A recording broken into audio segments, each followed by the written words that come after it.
Chapter 27, Galloping Through Thundercloud. "We're late for school!" Sakura shouted as Syaoran and she ran out of the apartment complex the next morning. After hearing Moonstone, the bunny stuffed animal's warning, they had decided to live together for the time being, since Sakura's brother and father were both away, and they knew it would be the best to stay together in case of an attack. That wasn't important, though. Being late for school for several consecutive days was a major problem. Later on that day, after school, Sakura asked, "Don't you get tired of running a marathon to school every day?" Of course I do," Syaoran replied. "Right?" Sakura smiled, grabbing his arm and dragging him to the bus stop. "I have a great idea." "Wait, where are you taking me?" Syaoran protested. "What are these?" Syaoran asked suspiciously as they returned home, peering into the shopping bag. Clapping her hands together, Sakura exclaimed, "The perfect solution to solve running and being late to school every day is..." Taking out the shiny metallic black with dark teal green trimmings, he stated, "Rollerblades? That's stupid." Crestfallen, Sakura replied, "Well, I used to go to school every day in rollerblades, and I always made it just on time. I thought rollerblading to school might be better and faster than running. Won't you just try it for me?" Sakura looked up appealingly with round emerald eyes, turning red. Syaoran consented. "Oh, fine." "Really? You won't regret it, Syaoran-kun." Well, the truth turned out to be that Syaoran did not think rollerblading was stupid. Actually, whoa! Crash! Boom, boom, boom! "Oh my god! Are you alright, Syaoran-kun?" Gracefully, Sakura rollerbladed over to Syaoran, who had crashed right into the lamppost in their neighborhood. "You should have told me that you didn't know how to rollerblade." Embarrassed, Syaoran muttered, "What? Well, I can't help it. Rollerblading's not one of the Lee Clan training skills." "Here, take my hand, and we'll do it step by step. There, glide smoothly like this." Sakura took Syaoran's hand and helped him balance. Slowly, they got the rhythm of it. "You're doing great," Sakura exclaimed as they made a trip safely around the block.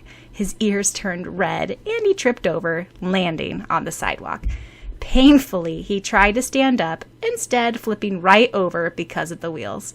Still, Sakura had to stifle laughter. "It's not a laughing matter," Syaoran grumbled.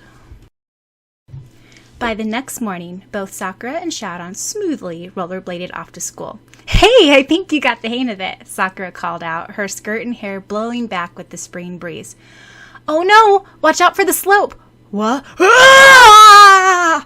Syaoran crashed down at the bottom of the sloped hill. "Oh no!" Sakura slapped her forehead in dismay. "Lee-kun, what happened to your head?" Takashi asked during class. "Ugh, don't ask about it," Syaoran muttered. "Oh, that must hurt so much." Arika clucked. "It's okay. The bandage makes you look even more handsome." "Oh, I'm so sorry, Syaoran-kun," Sakura said, sweat dropping. "I'll make it heal faster." Keeping one golden eye on Sakura, Arika bent over and lightly kissed his bandaged forehead. "What?" Syaoran's face turned red as Sakura glared at him. Eron sweat dropped. Then they turned their attention back to the lesson. Sakura really enjoyed learning about animals. Their teacher continued with their lesson. "We have studied Anna Sewell's novel Black Beauty, which is also vital in capturing the rights and mistreatments of animals in at that time. We will also view the movie today for a treat." The students cheered. After school, Sakura commented, "Did you really like being kissed by Arika?" "Hey, it's not like that. She just did it, and I could do nothing about it. Switching the subject cleverly, Sakura stated, "I'm so glad it's a happy ending in that movie. Black Beauty deserves it after all the hardships he encountered. I think I would really love meeting horses." "Have you ever rode one before?"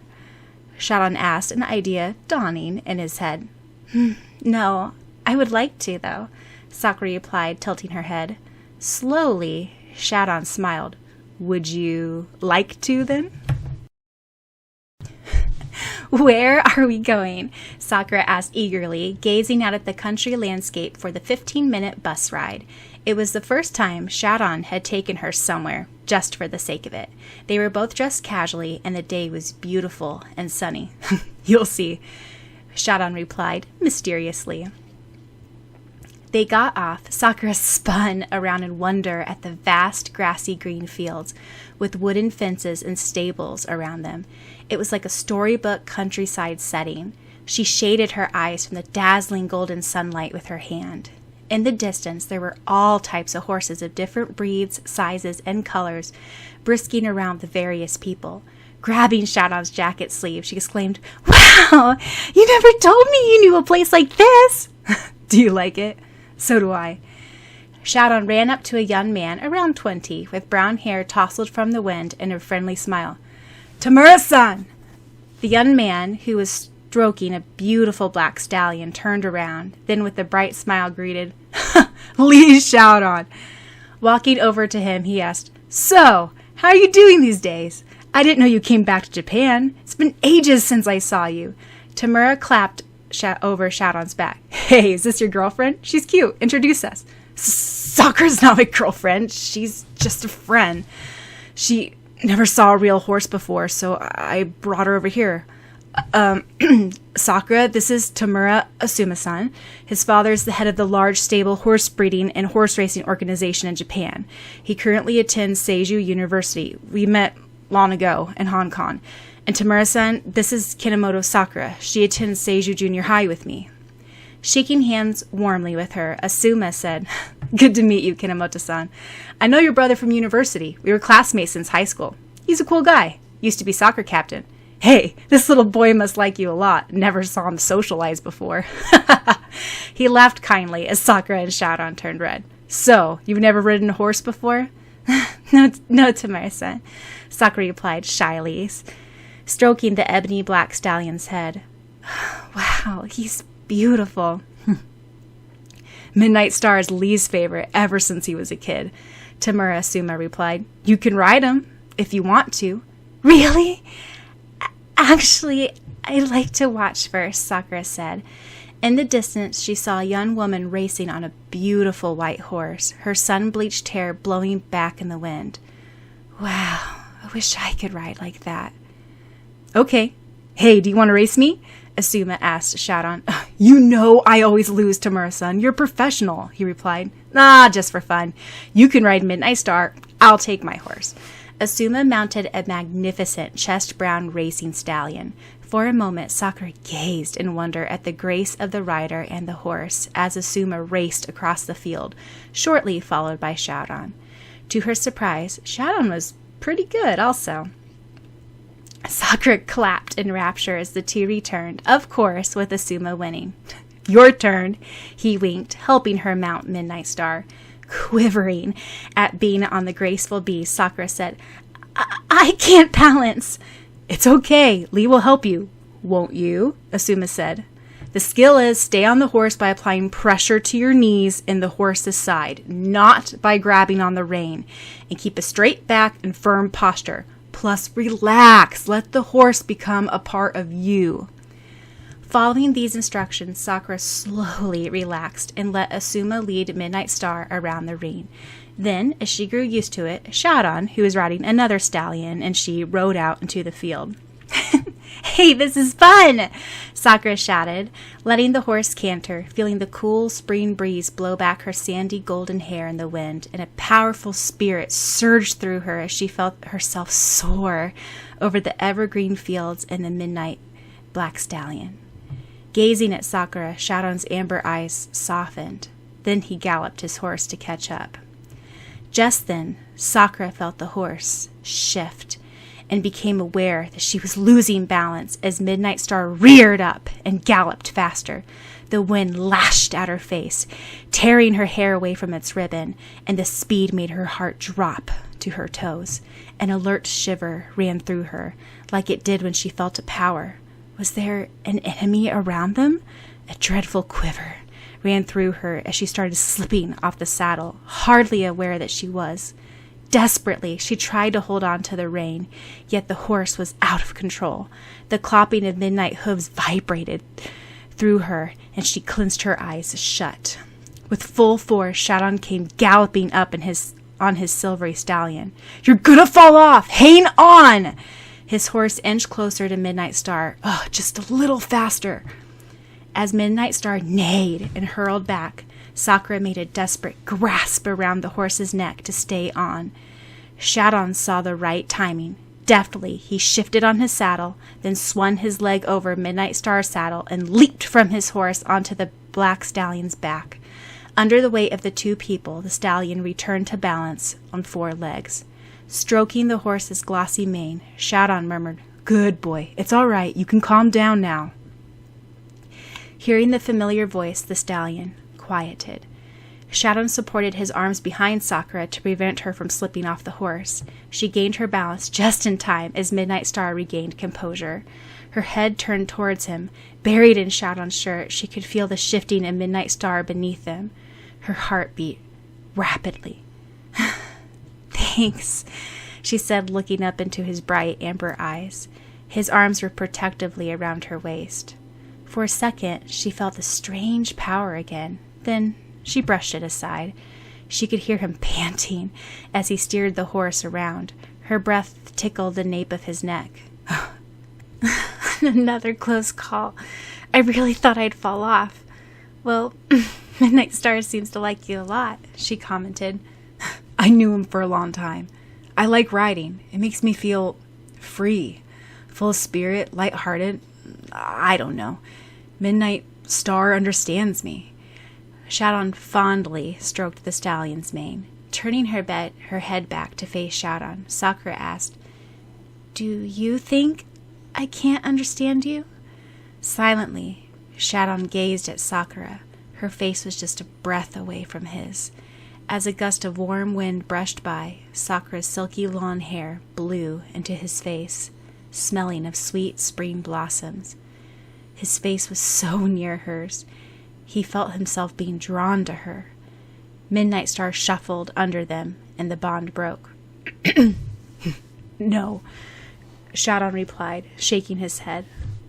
A little hurt, Sakura commented, "If that's what you think, well, at least Iro-kun understood me." "Do you have to talk of him today?" Syaoran asked, frowning again. "No." Then out of impulse, Sakura blurted out, "But I'm just curious about one thing. Why were you mad when Aaron-kun and I went to the movies?" Instead of answering the question directly, he replied lightly, Isn't it the same when Erika or Miho hangs around me?" Startled, Sakura widened her emerald eyes. "You still didn't answer my question. If I do something with Aaron..." "If Aaron takes one step too near you, I'll take him out and beat the light out of him. Here, let's go back now." This startled Sakura even more than when Midnight Star bolted up. Was there a significance to Syaoran's words? Yet a pleasant shiver ran down her spine. Tamura Asuma ran up to them. "What happened over there? Are you all right? Midnight Star is a rebellious spirit, but I never saw us gallop in that way before. Anyway, you catch on riding pretty fast," Asuma complimented to Sakura. "Better than Lee over here. The first day he learned to ride in Hong Kong, it was on Midnight Black, who was huge compared to his body side. Midnight's really old and has known him forever. Anyway, Lee fell off the horse 21 times in one day, but he was so stubborn he kept on trying. Even if bruises formed all over his little body, he almost broke his neck, and he hated losing no matter what. He would ask to race with me 100 times, even if he would lose 100 times. You know, those kind of people would fall 1,000 times and still get up. At least Syaoran got the hang of it under a month." "Hey, I was only a kid at the time," Syaoran declared, ears turning red. The young woman that Sakura saw previously came riding up to them on a snow-white horse. Seeing them, she exclaimed, "How cute! Who are these two?" Grinning, she stated, Asuma-kun, I'm going to beat you once and for all at the race tomorrow. You'll finally admit I'm better than you. Arima, I'm glad to see you so confident. Asuma replied in the same tone of icy voice, then introduced, Arima, my friends are Lee Syaoran and Kinomoto Sakura. This is Agaki Arima. Her father and my father are co-directors of the stable and horse races, the Tamura Agaki Purebred Horse Stables and Racing Organization International. You mean Agaki Arima, the talented, beautiful actress? Sakura exclaimed. Reddening, Arima replied, well, I like horses since I was brought up with them, and I like acting as well. My producers would freak out if they knew how much time I'm spending out in the sun. Bad for the complexion or something. Still, I love racing. Hey, you two were in Seiju Junior High, right? You must know my little brother, Agaki Tomaki. You mean Aki-kun? Sakura exclaimed. No wonder Arima had always looked so familiar on screen. That silvery blonde hair and smile was similar to Tamaki's, as well as the bold confidence. Meanwhile, Syaoran exclaimed, that jerk! Oops, I didn't mean it. It's all right. My little brother is a brat, but better than some people. Arima gazed coolly at Asuma, who looked away. Oh, yeah! Turning to Sakura, she asked, You don't happen to be Toya-kun's little sister, do you? Sakura nodded. In an overly smooth voice, Asuma stated, Oh, yeah, your big-time crush who rejected you, how many times? Humph! That was in high school. And look at you, rejected by all 4 Lee sisters in Hong Kong, not to mention having a crush on that Nakaru girl only because you thought she was pretty. I guess we're not getting anywhere, Asuma stated, crossing his arms. Like we ever do. Well, see you around. Arima's horse flitted its silvery tail and trotted off. As Sakura and Syaoran glanced curiously at Asuma, he replied, sighing, Arima has always been my childhood friend and rival. We've always been this way, ever since elementary. If we didn't tie in a race, it was always first and second. We went to school together, then straight to the stables after school. And we're next-door neighbors since our parents shared the firm. We've always been together.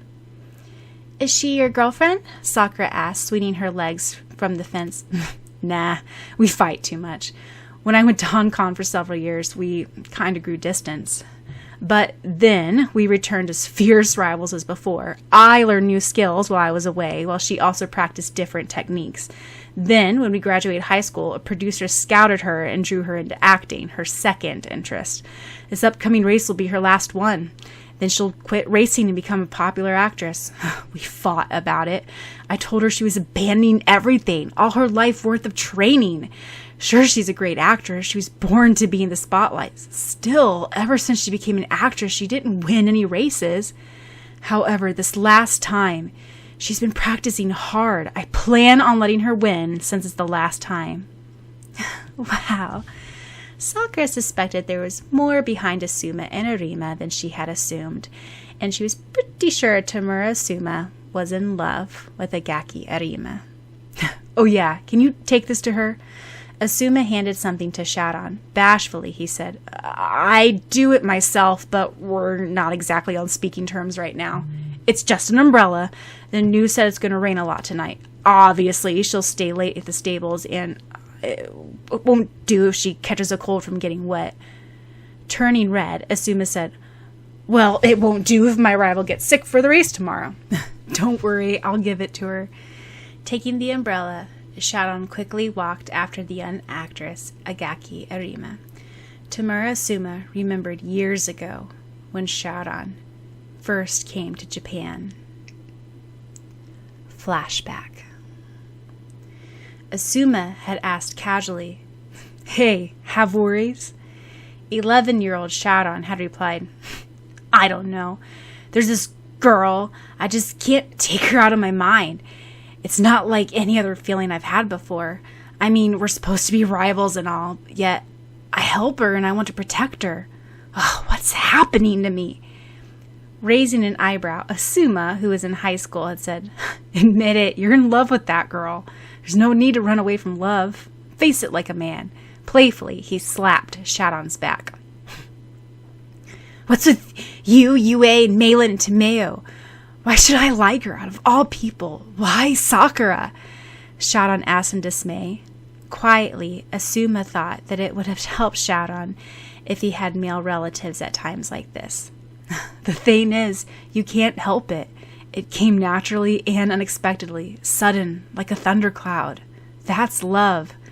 I can't see what's good at all about Arima. Yeah, she's pretty, popular, and talented, but I always told myself all these years that she's not my type, yet I know that life without Arima will be so different and empty, and I can see that girl has made all the difference in your life. You've changed a lot since you've come to Japan. You're right about that, Tamura-san. Syaoran looked up slowly. She has made a difference in my life. Seeing her every day makes all the difference for me. Just knowing she's happy makes me happy. When she cries, I feel so helpless. So, I don't want to see her cry. I don't know what I like about her, but if this feeling is called love, maybe I really did change. After Syaoran left to give the umbrella, Asuma asked, So, Kinomoto-san, are you close friends with Lee Syaoran? We've been through a lot together, I guess, Sakura replied to Asuma's question, blushing. He's changed a lot, you know. I think you made a real difference in his life. He looks more like a normal teenage boy now, when he relaxes and puts down his guard and forgets about being the chosen one with powers and all, he said, recalling the past. Wait, Tamura-san, you know all about... Not all, just what my friend Lee Leon had told me years ago, Asuma replied. Lee Leon? The name struck a chord through her, as if she should know him. I'm sorry to ask you this, but how exactly did she get to know Syaoran? Sakura asked with her evergreen eyes sincere. Finally, someone who could tell her about Syaoran's past. Someone with unbiased views. Well, around for some time, I moved back and forth from Hong Kong because my mother had business there, mostly during middle school. Father stayed back in Japan to maintain the stables. My mother had some association with the Lees, a very prominent family there, and somehow I grew to know Lee Leon. I don't know how to describe him. He was straightforward, responsible, and sincere, more mature than any other boy that age, and he had keen, sharp blue eyes that always warily observed around him, under dark eyebrows and dark hair, yet he had the most caring, warmest heart and a spirit like a horse, always with a bright smile on his face, no matter what. He was the best friend I've ever had, and he took care of Syaoran like an older brother. Syaoran looked up to him, and though he was quiet and serious most of the time, being with Leon brought laughter and a more boyish side out of him. At that time, Syaoran was too young, so Lee Leon was the most promising to be the chosen one of the Lees. Just then, Sakura remembered what Mei Lin had told her ages ago. Syaoran has changed mostly during 3 parts of his life. The first time was when he was 3 and his father died. I don't exactly remember him at that point since I was only a baby, but then I do hear that he was more cheerful, sociable, and bright, more like ordinary boys. The next time he changed when he was around 9 years old, before he moved to Japan. That's when our cousin, the one who looked after him the most as an older brother, died. He took care of Syaoran's training, discipline, and life and was close to him as an older brother. Syaoran, never the sociable, amiable type, yet after the death he closed up even more. His face took a mask, and with a deep frown and cold, defying eyes. He never smiled or laughed, and his voice was cool and short. The kind, caring side that I knew he possessed was hidden more than ever. But then he came to Japan, and he changed again. He changed back more to someone that he might be if he did not have to face so much tragedy. His hurt was starting to get healed again. He finally learned to open up his heart. and love again. Taking a deep breath, Sakura asked, "Was Li Lian?" "Yes, Li Lian was Shaoran's cousin. I was shocked after I returned to Japan and I heard... Asuma's voice broke off. Staring at the grassy field, Sakura clenched her fist. "Shaoran-gun, what kind of childhood did you face?"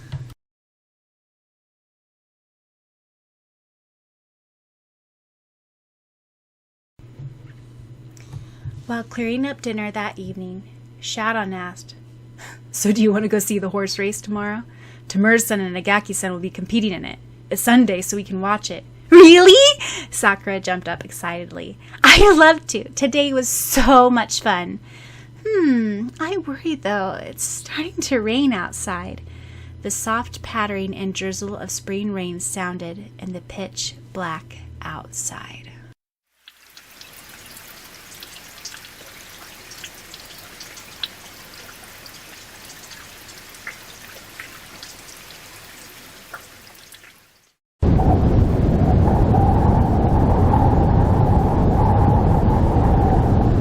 Trying to cover her ears with her blanket, Sakura snuggled tighter into bed, curled up in a ball. It was literally pouring outside, and thunder boomed as if the building was about to collapse. "I'm not afraid of thunder. It's just that... Whee!"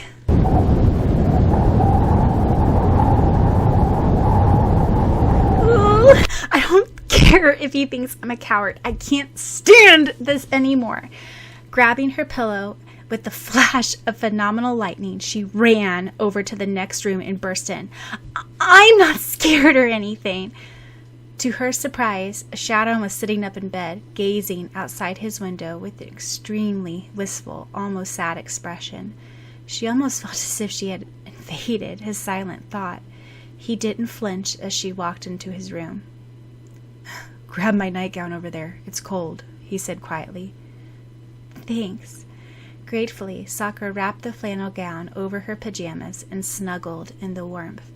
Hugging her pillow tight to her chest, rubbing her cold bare foot against her ankle, she shuffled uncomfortably. Shifting over on his bed, Syaoran said, "Sit here if you want to. Your legs will hurt if you want to wait for the storm to end." Hesitantly, Sakura sat on the opposite end of the bed from Syaoran. She stated, "I'm not scared, all right." "I never said you are."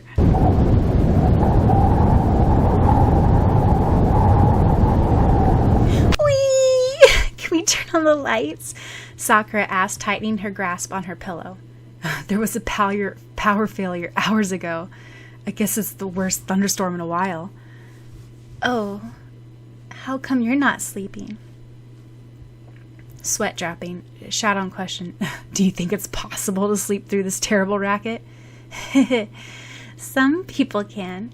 I used to be able to, but I can't anymore. Especially because of the nightmares." "The same ones again?" "Yeah." They quietly listened to the rain and distant thunder outside.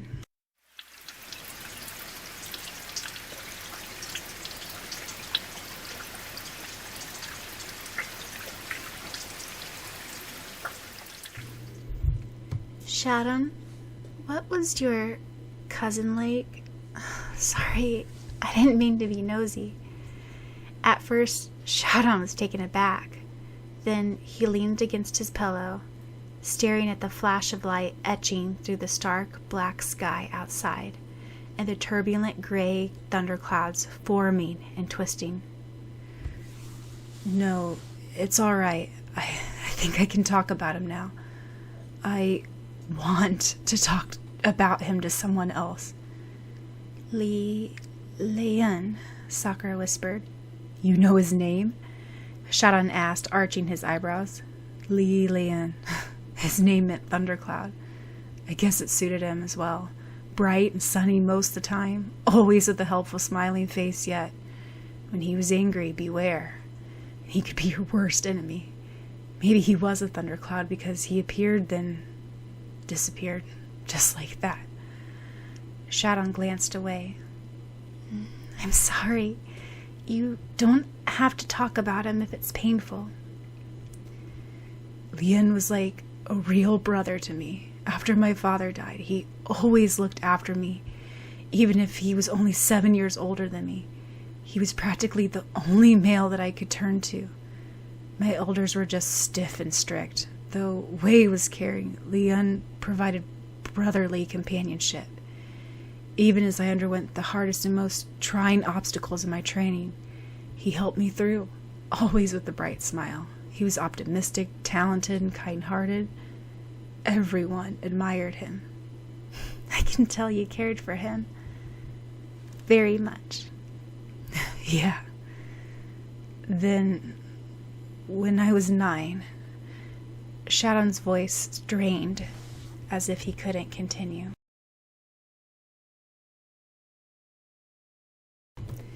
It was a typical sunny day as I was training. Lian swung out a sword, knocking mine aside. Even though Lian was only 16, he had passed the ordeal of Li's, which admitted him to the Li Council of Elders. Most of my other cousins had failed at that age, while others didn't even venture near the ordeal. My father, Li Ryuren, was the only other person who passed it so young, completing the martial arts, sword fighting, and power training, passing the test. Lian was rumored to be the best swordsman in Hong Kong. Giving a sigh, I picked up the sword for the 100th time, wiping the sweat off my brows. I was only an elementary schooler after all. Smiling, Lian said, It's all right. Keep on trying, Syaoran. You'll get it if you continue to practice. You really improved a lot. You couldn't even hold a sword up 2 years ago. Watch me one more time. Admiringly, I gazed at Lian's complex sword moves with his firm, smooth actions. He was tall and strong, in many ways resembling father, especially with the sapphire blue eyes, except Lian's were always a warm sky blue, except when he was angry. Then it turned a stormy grayish blue. His almost black brownish hair was windblown, while a friendly smile lingered on his lips. He was the type of person who would climb up a branchless tree to retrieve a little boy's paper airplane. All the little children of our family adored him. One time, I had near given up, being miserable and hopeless. Then he gripped my shoulder and said in a dead, seriously voice, looking right into my eyes, Syaoran, don't ever give up and waste your opportunity. You've got to keep on going and overcome your struggles, or else, if you become passive and give in to your troubles and give in to your enemies, you'll just become a puppet of the fates. Be strong and listen to your true self. Your true self's not the person you see in the mirror. Your true self will only come out when you learn to open your mind and heart. When I looked into his ocean blue eyes, I felt something strange stirring behind. Though he was smiling encouragingly, his eyes looked sad and pained, as if I was never going to see him again. Continue practicing the dragon and the Taifane sword drill. You're meant for the Li 5-4 sword. Work hard to earn it, Lian said, smiling in his usual self. I thought you were going to inherit it, I replied cautiously. Nah, it used to be your father's anyway. I'm too young for it. Everyone says the elders are going to give it to you. I'll just need it once in my lifetime, Lian replied, almost somberly. Syaoran, don't fall in the trap I did. You're good inside. I know it. Don't ever give in. Carelessly, I asked, why are you talking like that? Sounds like you're going off someplace or something. Little did I know I was right. Several weeks later, there was no news from Lian. The elders and mother quietly talked in worried voices together. Then Wei walked into the room with a stricken expression. Mother gave a startled, strangling cry, and her face turned pale. Lian's mother started sobbing hysterically. His great uncle, head of the Li clan, trembled and tried to soothe her. Li Yelin, my mother, moaned, No! It can't be true, not Lian. There must be some mistake. Lian's intelligent, talented, extremely well coordinated. He's our chosen one. He's just like Ryuren. No! Someone glanced at me, then whispered to the group, "Shh, don't let him hear this. You know how the boy loved Lien like a brother." "What happened to Lien?" I demanded, walking up to the group of grief-stricken adults. They refused to answer, all staring at me. Louder, I shouted, "I'm not stupid. Tell me what happened to my cousin. Tell me!" "Syaoran, I raised you better than to shout at your elders," Yalen scolded half-heartedly. Pounding at my mother's arms, I shouted, "Damn it, tell me! What happened to Lien?" Maybe out of sympathy, Mother stroked my matted brown hair, placing a steady hand on my shaking shoulders. Slowly, she whispered, "He's dead. Lien is dead." The words struck through me like lightning, and a piercing jolt spread through my heart as the reality slowly sank in. A cold tide washed over me, and I sank to the floor. "No, you're lying. He's not dead. He's my cousin. Lien can't be dead." Maybe I went crazy and delirious. The large airy room of the Lee mansion swirled around me, and the voices haunted. "He's dead. Your cousin's dead. Lien is no longer alive." Blood splattered onto the wooden floor, along with the shattered glass pieces. I would have broken more windows with my bare fists had my hands been functioning properly. By then they were hanging limply, being badly stained and cut. Maybe the bones were broken. Half blinded with tears, I shouted at the elders for being cowards and sending Lien off alone to fight an evil force. They gazed at me with sympathy, which made me even more furious. My mother protectively wrapped her arms around me, and I sobbed into her silk Chinese dress. To this day, no one gave me the specifics of how exactly Lien died, except that he was defeated by an evil force.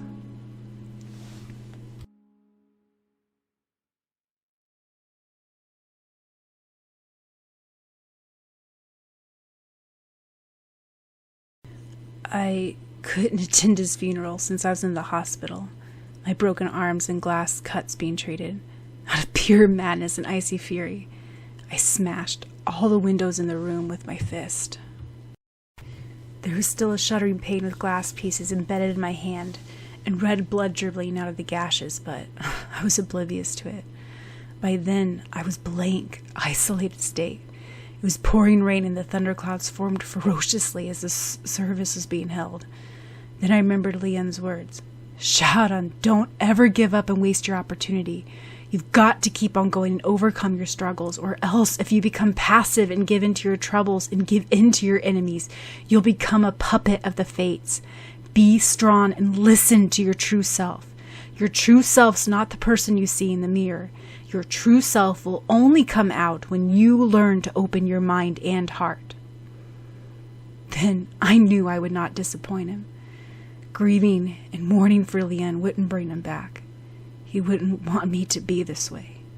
The next week, I unbandaged my arms and resumed practice, though my mother protested that it was too early. Who cared if my hands hurt like 1,000 barbs piercing through it?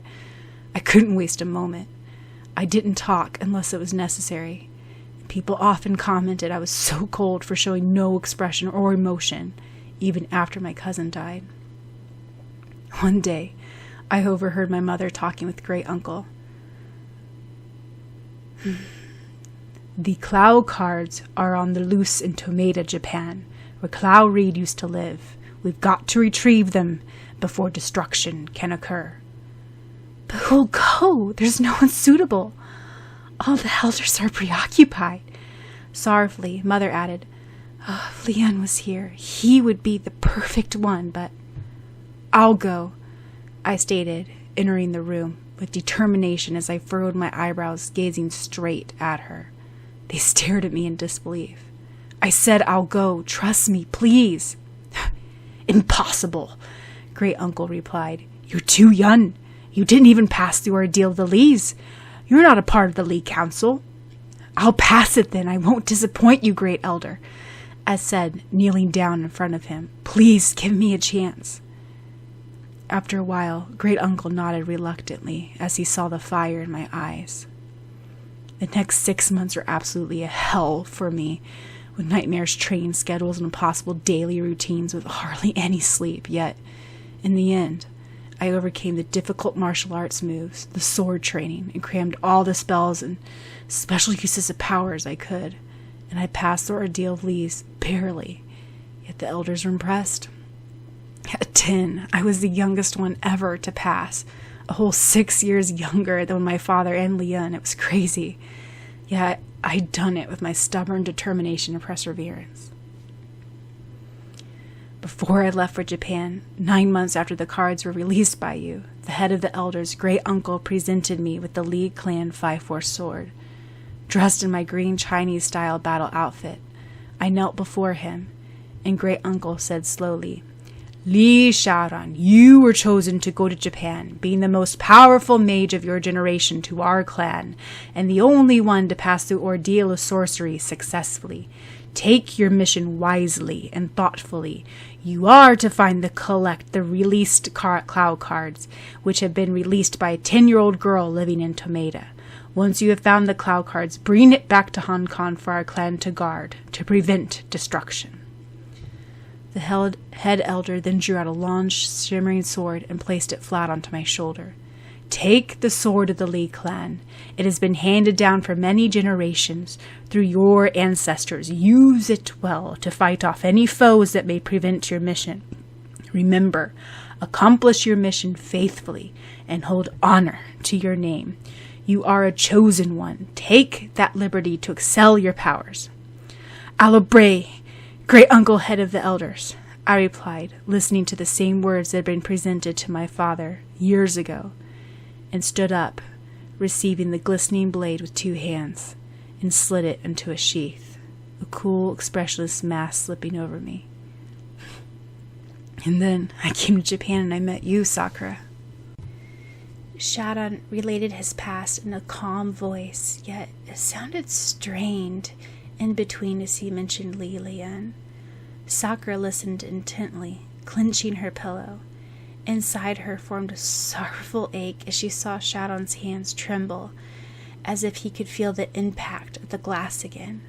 Now she knew how the frowning boy with the cold expression had came to Japan and demanded for the cloud cards, becoming her rival. Thinking about it, she had never seen him cry, yet there were no tears. She could see a glimmering in Syaoran's eyes in the darkness, as if he had felt pain beyond tears, inexpressible by human emotion. The dull sound of rain pattering outside drew out the silence.